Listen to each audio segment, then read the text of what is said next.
Assalamualaikum warahmatullahi wabarakatuh. Selamat pagi, semoga keberkahan dan kesejahteraan senantiasa menyertai kita semuanya. Perkenalkan, saya Nurul Kodriati, Eskap NS MSc PhD, dosen pada program studi S1 Kesehatan Masyarakat, Fakultas Kesehatan Masyarakat, Universitas Ahmad Dahlan. Pada kesempatan ini saya akan memperkenalkan mata kuliah yang saya ampu, yaitu Sosiologi dan Antropologi Kesehatan. Mata kuliah ini merupakan mata kuliah fakultas yang wajib ditempuh oleh mahasiswa semester 1. Mata kuliah ini memiliki bobot 2 SKS teori tanpa SKS praktik dan disampaikan dalam bahasa Indonesia. Video ini dibuat untuk memenuhi salah satu persyaratan sertifikasi dosen dalam pernyataan diri dosen pada Unjuk Kerja Tridharma Perguruan Tinggi atau PDD UKTPT, khususnya pada bidang pengajaran. Mata kuliah Sosiologi dan Antropologi Kesehatan membahas manusia sebagai individu dan sebagai bagian dari masyarakat. Struktur sosial, kebudayaan, konsep, serta ruang lingkup sosiologi dan antropologi kesehatan, perubahan sosial, serta perbandingan sistem sosial budaya dan perilaku kesehatan pada berbagai kelompok masyarakat di Indonesia dan di dunia. Pembelajaran juga mengarahkan mahasiswa untuk mengaplikasikan pemahaman sosial budaya dan lingkungan dalam mendukung terwujudnya pariwisata atau kota sehat yang berlandaskan nilai-nilai Islam dan kemuhammadiyahan. Setelah mengikuti mata kuliah ini, mahasiswa diharapkan mampu menjelaskan konsep dasar sosiologi dan antropologi kesehatan, memahami hubungan manusia, masyarakat, dan kebudayaan, menganalisis sistem nilai, norma, adat, serta praktik etnomedicine, dan mengidentifikasi determinan sosial budaya yang mempengaruhi persepsi sehat sakit, perilaku pencarian pelayanan kesehatan, kesehatan lingkungan, gizi, kesehatan reproduksi, serta penyakit menular dan tidak menular. Materi pembelajaran dimulai dari konsep manusia sebagai individu dan bagian dari masyarakat, struktur serta peranata sosial, konsep dan fungsi kebudayaan, sistem nilai dan norma, hingga antropologi kesehatan, etnomedicine, perubahan sosial, dan analisis isu kesehatan masyarakat berdasarkan konteks sosial budaya. Pada tahap akhir, mahasiswa menyusun analisis masalah dan solusi untuk mendukung pariwisata atau kota sehat. Pembelajaran dilaksanakan secara tatap muka dengan pendekatan yang berpusat pada mahasiswa. Metode yang digunakan meliputi ceramah interaktif, diskusi, tanya jawab, presentasi tugas, pembelajaran mandiri, penugasan terstruktur, dan project-based learning. Mahasiswa didorong untuk berpartisipasi aktif dalam diskusi kelas, menyampaikan pendapat, menghubungkan teori dengan kasus nyata, serta bekerja secara kolaboratif dalam menyusun dan mempresentasikan tugas. Referensi utama mata kuliah ini antara lain buku Sosiologi Umum, Pengantar Sosiologi, Sosiologi Kesehatan, Pengantar Ilmu Antropologi, Antropologi Kesehatan, Seri Etnografi Kesehatan Kementerian Kesehatan Republik Indonesia, serta Encyclopedia of Medical Anthropology. Mahasiswa juga dianjurkan memperkaya wawasan melalui artikel ilmiah, laporan kebijakan, dan berbagai sumber akademik lain yang relevan. Evaluasi pembelajaran dilakukan melalui ujian tengah semester, ujian akhir semester, presentasi tugas, diskusi, dan proyek analisis sosial budaya kesehatan. Penilaian mencakup penguasaan konsep dasar dan kebudayaan sebesar 40%, presentasi antropologi kesehatan sebesar 20%, serta proyek analisis sistem sosial budaya dan solusi isu kesehatan masyarakat sebesar 40%. Total bobot penilaian adalah 100%. Mata kuliah ini dilaksanakan selama 16 pertemuan, termasuk evaluasi tengah dan akhir semester. Melalui proses pembelajaran tersebut, mahasiswa diharapkan tidak hanya memahami teori, tetapi juga mampu menghargai keragaman sosial budaya dan menerapkannya secara kritis, etis, dan kontekstual dalam praktik kesehatan masyarakat. Demikian informasi umum mengenai mata kuliah Sosiologi dan Antropologi Kesehatan. Selanjutnya, mari kita saksikan cuplikan proses pembelajaran yang saya laksanakan secara tatap muka di ruang kelas. Selamat menyaksikan. Wassalamualaikum warahmatullahi wabarakatuh. Assalamualaikum warahmatullahi wabarakatuh. Waalaikumsalam warahmatullahi wabarakatuh. Oke, terima kasih banyak sudah datang di pertemuan kali ini. Kita akan melanjutkan pertemuan sebelumnya ya tentang antropologi kesehatan. Jadi di pertemuan ini kita akan membahas tentang akar antropologi kesehatan.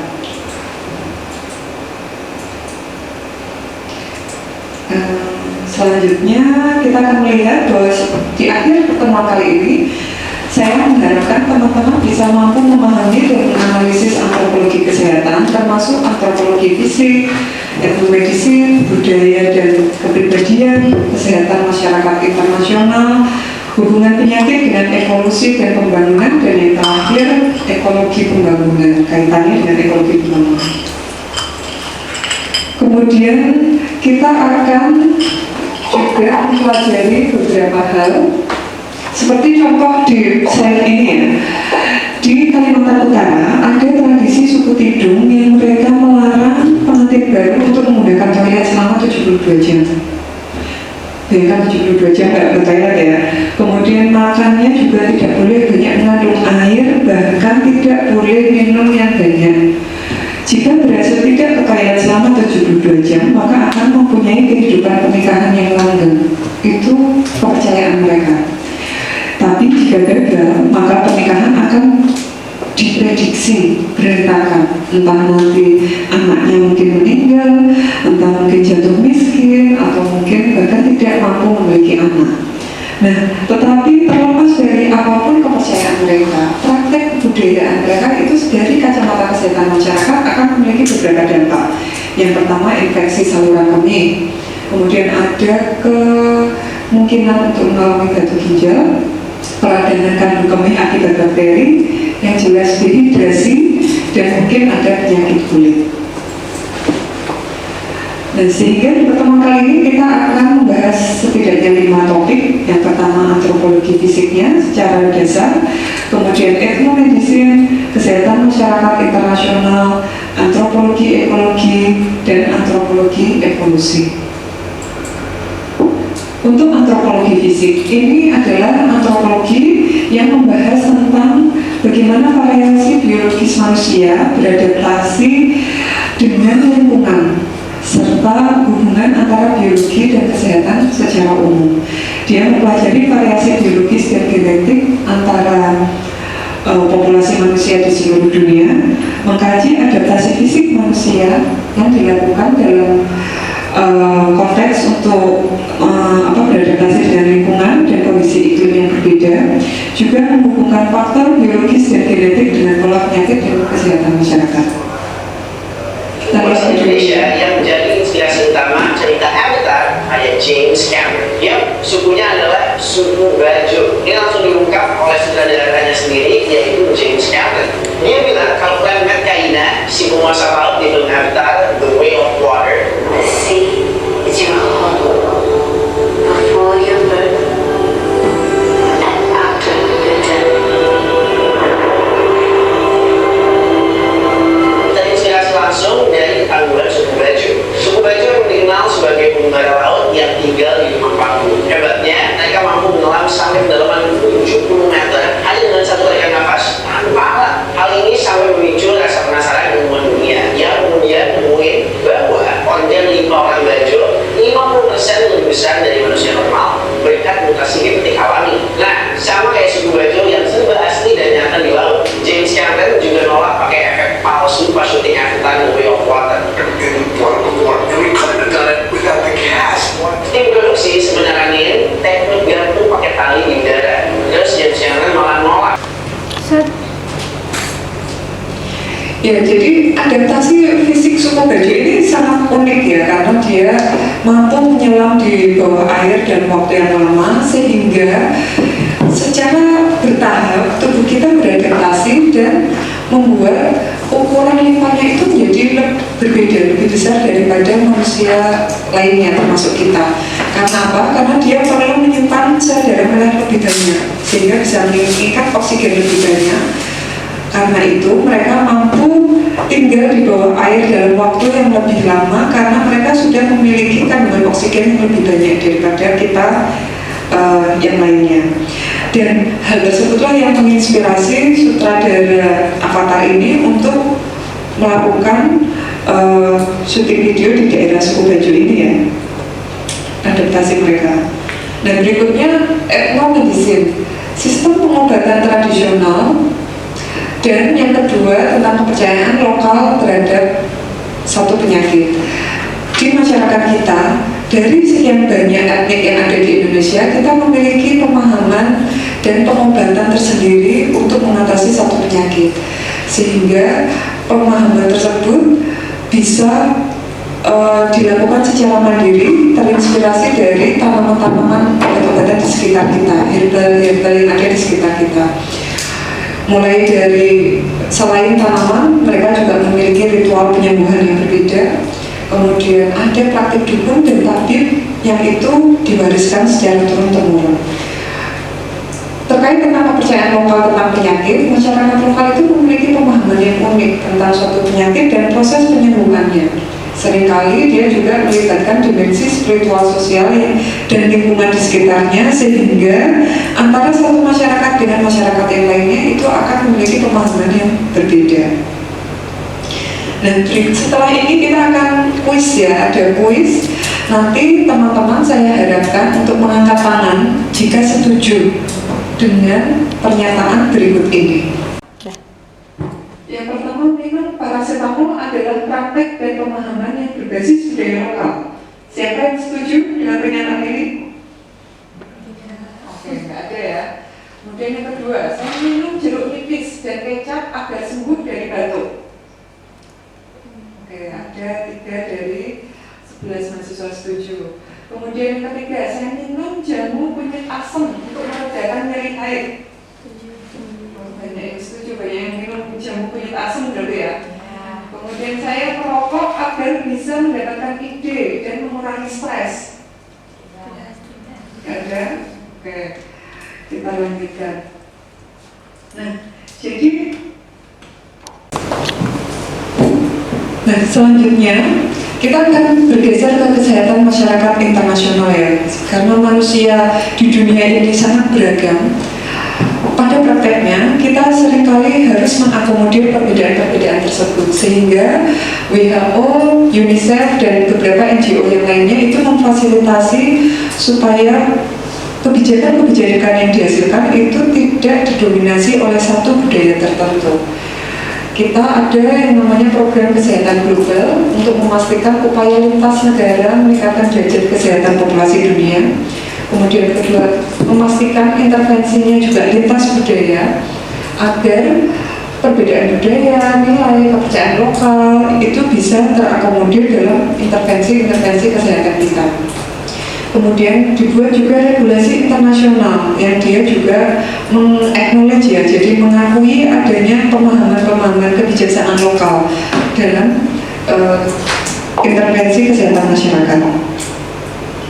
Selanjutnya, antropologi ekologi. Ini mempelajari hubungan timbal balik antara manusia dengan lingkungan alam, serta dampaknya terhadap kesehatan dan adaptasi budaya. Yang pertama, hubungan manusia dengan lingkungan alam itu mempengaruhi pola hidup kita dan kesehatan komunitas. Kalau di sekitar kita banyak air seperti suku Bajo, maka kegiatan mereka akan banyak di air. Karena banyak di air, maka penyakit-penyakit yang muncul itu akan khas berbeda dengan orang-orang yang lebih banyak di sawah misalkan. Kemudian dampak ekosistem terhadap kesehatan itu juga ada kaitannya dengan perubahan iklim. Sebelumnya beberapa daerah mungkin dia iklimnya dingin, sekarang menjadi panas karena adanya pemanasan global ya. Nah, itu juga akan mempengaruhi pola penyakit yang muncul. Kemudian adaptasi budaya terhadap kondisi alam sebagai strategi bertahan dan menjaga kesehatan masyarakat. Kalau di sekitar kita itu banyak sekali tadi suhu dingin, maka kita akan memproduksi baju-bajunya yang lebih tebal dibandingkan dengan daerah-daerah pesisir yang panas. Dia akan menghasilkan baju dan berbagai kegiatan itu yang lebih dingin untuk memfasilitasi kehidupan sehari-harinya. Nah, ini ada bentangan sawah yang sangat luas dan hijau ya di pedesaan. Nah, kita bisa lihat sekarang ini trennya kembali ke desa lagi, sehingga dalam slide ini kita akan belajar bersama-sama bagaimana melihat dari sudut pandang turis dan sudut pandang petani. Kita akan bermain kelompok sederhana. Saya akan meminta bantuan teman-teman untuk membuat kelompok kecil berisi 3-5 mahasiswa. Mungkin teman-teman yang di depan nanti saya minta tolong untuk mutar kursinya ke belakang ya. Kemudian setelah itu silakan didiskusikan selama 5 menit apa perbedaan pandangan antara petani dan turis dalam memandang bentangan sawah itu tadi. Silakan. Bisa dimajukan Pak Susan.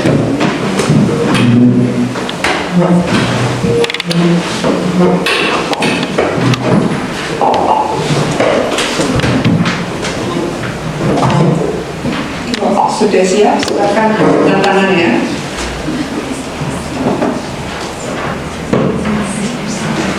Dari kelompok mana yang akan menjawab pertanyaan ini? Ada yang berani menyampaikan pendapatnya?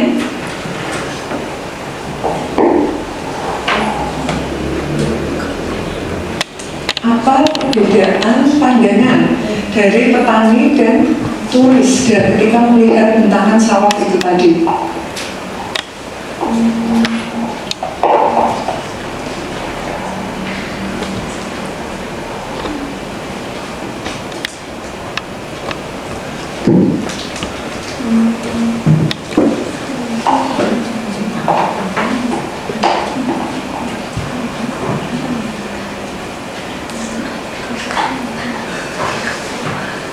Ada yang mau bantuan? Kalau kurang jelas?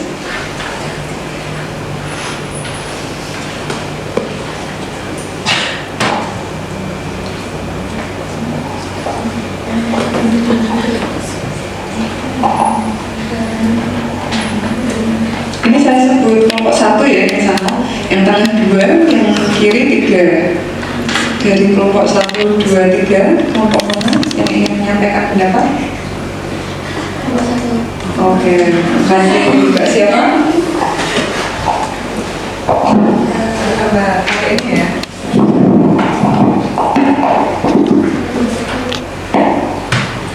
Baik, kami dari kelompok 1 izin menjawab ya Bu. Dari sudut pandang petani sendiri nih Bu, desa itu kan tempat tinggal mereka nih Bu. Jadi mungkin bagi pemikiran petani sendiri itu sebuah tempat kerja keras sehari-hari, yang berarti itu mereka kayak melawan cuaca, hama dan ketidakpastian ekonomi untuk menghidupi keluarga mereka sendiri. Nah, sedangkan kalau turis itu kan dia pendatang ya. Nah, pendatang itu kan pasti mencari tempat yang berbeda dari tempat mereka. Maka dari itu mungkin bagi pandangan turis sendiri itu sawah itu sebuah tempat kayak alam yang bisa mereka jadikan tempat wisata gitu. Maka yang berbeda dari tempat-tempat mereka kan biasanya dingin gitu kan. Terus jarang ada kayak penghijauan itu gitu. Mungkin seperti itu saja. Terima kasih. Tepuk tangan untuk. Ya, jadi benar ya, karena sudut pandang petani itu untuk bekerja keras, yang mereka pastikan adalah bagaimana irigasinya tetap lancar. Kemudian bagaimana mereka tetap bisa menghasilkan atau panen secara optimal. Tetapi sebagai turis, saya tidak peduli dengan hal itu. Saya hanya mau menikmati sawahnya saja.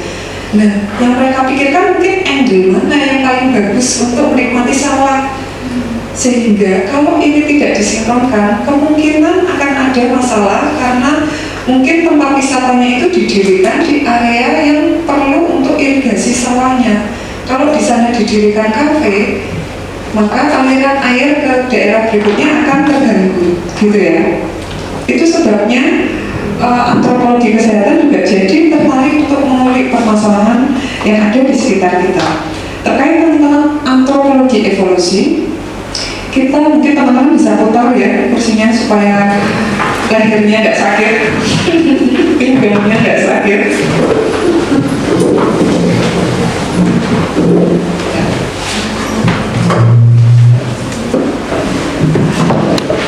Oke. Nah, jadi di bagian antropologi evolusi ini kita juga akan lihat bagaimana evolusi penyakit itu juga mengalami evolusi. Kekebalan tubuh kita juga mengalami evolusi seiring dengan waktu dan tergantung lingkungan sekitar kita. Karena respon terhadap ancaman patogen ini juga berubah-ubah. Kalau baru-baru ini teman-teman mengalami virus COVID, teman-teman juga mengikuti bagaimana COVID itu berevolusi. Kalau virusnya sendiri berevolusi, maka manusia sebagai hostnya itu juga harus beradaptasi supaya lebih kuat dan tidak mudah terserang penyakit. Kemudian ada adaptasi genetik manusia. Ini ada beberapa penyakit endemik yang itu mempengaruhi variasi gen kita. Jadi begitu orang tua kita ada yang menderita penyakit diabetes, maka secara genetik kita lebih rentan dibandingkan kawan kita yang tidak memiliki riwayat keluarga penyakit diabetes. Ini ada evolusi manusia dan kebudayaannya ya, dari berbagai zaman, mulai dari zaman Paleolitik sampai dengan zaman modern saat ini. Kalau di zaman Paleolitik, karena mereka pemburu beramu, fertilitasnya juga masih tinggi karena populasi manusianya masih rendah, harapan hidupnya tetapi di lain pihak masih rendah karena tantangan alamnya masih besar dan kemampuan kita untuk beradaptasi terhadap alamnya masih rendah. Langsung ke zaman modern, ini penyakit kronisnya justru yang banyak. Kenapa? Karena usianya tambah tua, tambah panjang, sehingga penyakit-penyakit kronisnya lebih mungkin untuk muncul. Tantangan gaya hidup dan resistensi antibiotik ini yang menjadi permasalahan utama. Kenapa? Terutama karena ketidakpatuhan kita untuk menghabiskan antibiotik. Kalau tidak habis berarti nanti bakterinya itu akan menjadi beradaptasi. Dia sudah tahu bagaimana caranya untuk bisa kebal dari obat-obatan yang kita minum. Nah, dari kelima hal yang sudah kita bahas di awal pertemuan sampai yang terakhir tentang evolusi, ternyata ada keterkaitan satu dengan yang lain, seperti antropologi fisik dan evolusi itu membentuk dasar biologis kita, memahami bagaimana tubuh manusia itu beradaptasi terhadap penyakit dan lingkungan sepanjang sejarah manusia.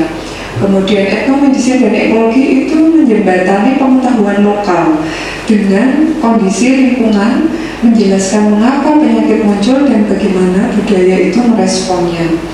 Yang terakhir, kesehatan masyarakat internasional itu mengintegrasikan keseluruhan poin-poin di depan ini untuk merancang intervensi kesehatan yang lebih holistik, kontekstual sesuai dengan kebijaksanaan lokal dan berkelanjutan. Nah, setelah penjelasan berikut itu tadi, apakah teman-teman masih ada poin-poin yang perlu diklarifikasi atau pertanyaan yang membuat diskusi kita menjadi lebih bagus? Iya, silakan Mbak.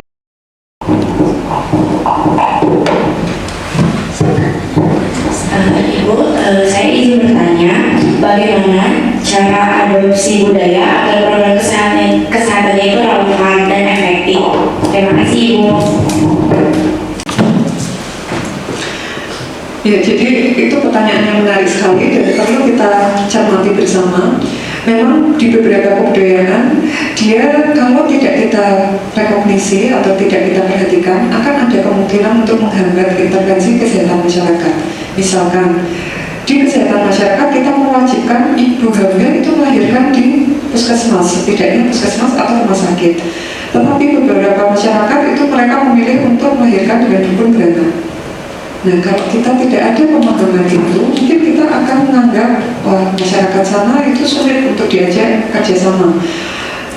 Tapi seseorang yang memiliki pemahaman antropologi kesehatan, dia akan berusaha mengakomodir. Salah satunya, dan sudah diterapkan di Indonesia, adalah dengan men-training dukun beranaknya tadi, supaya setidaknya keamanan ibu hamil yang mau melahirkan tadi tetap terjamin. Itu Mbak Tiara. Dan di beberapa kasus yang lainnya itu bisa sangat kasuistik, tergantung dengan permasalahan yang muncul di sana dan anggapan atau kepercayaan masyarakatnya seperti apa. Terima kasih atas pertanyaannya ya. Baiklah, karena kita sudah di akhir kuliah, terima kasih untuk teman-teman sudah mengikuti perkuliahan ini. Take home message-nya untuk kuliah kita hari ini adalah antropologi kesehatan memberikan perspektif yang komprehensif tentang kesehatan manusia. melalui pendekatan biologis, budaya, dan ekologis. Ini bisa memastikan bahwa intervensi kesehatan masyarakat itu bisa diterima oleh masyarakat secara umum.